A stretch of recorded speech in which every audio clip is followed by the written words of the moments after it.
the 2G licenses have been cancelled. That's one of the issues that was taken into account. That was one of the key issues that was to be decided by the Supreme Court. 122 licenses issued in that controversial allocation, because of which you had the 2G scam and the loss to the exchequer, according to the Comptroller Auditor General. Those licenses have been cancelled by the Supreme Court. So a very strong message coming out, if we can pick up from that court. And Chidambaram's matter, as far as P. Chidambaram's matter, it's been referred to the trial court. These are bits of information that we are picking up, initial bits of information coming from inside the courtroom. So the process of pronouncing the judgment, the verdict on those critical cases has begun.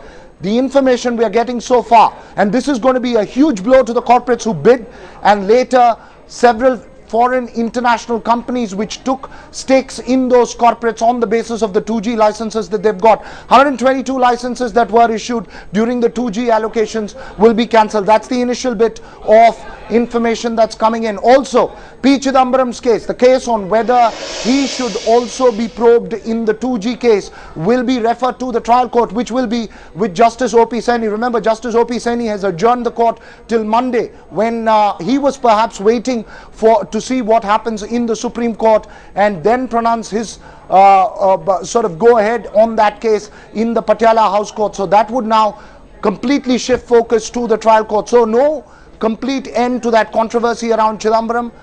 The key point here so far is that 122 licenses have been cancelled. So Bhupen, your thoughts on this?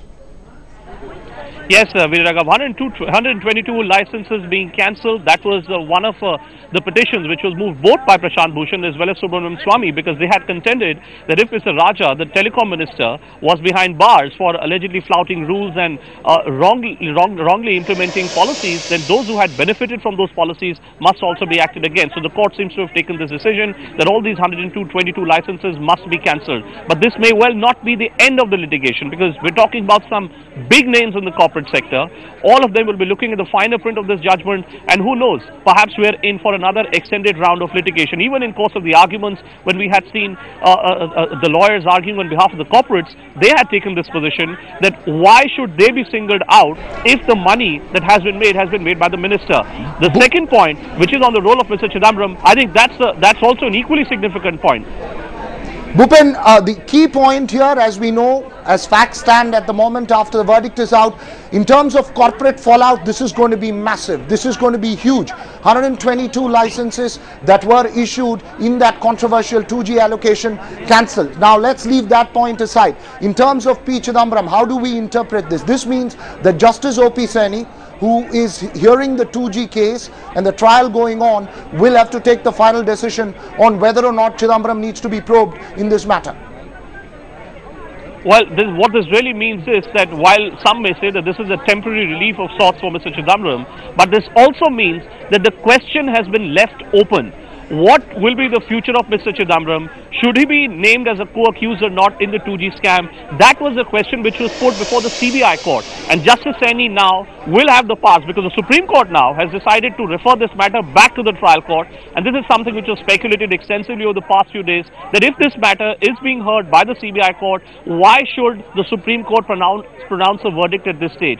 The fact that the court has said that this matter be taken back to the trial court means that Mr. Subramanian Swamy will take this back to the trial court, and he'll once again argue his case there that Mr. Chidambaram should be named as a co-accused in the 2G scam, and his role must be investigated by the CBI. So this is not the end of anyone's woes. This is not the end of trouble for the UPA or for Mr. Chidambaram by any stretch of imagination. What this really means is that the focus now once again goes back to the trial court. If any verdict would have been delivered by the Supreme Court today with finality, that would have meant some either a permanent relief or a permanent setback for Mr. Chidambaram. That has not happened. What this really means is that the entire matter has been referred back to the trial court, and Mr. Chidambaram's worries, his concerns, the UPA's anxiousness, all that remains.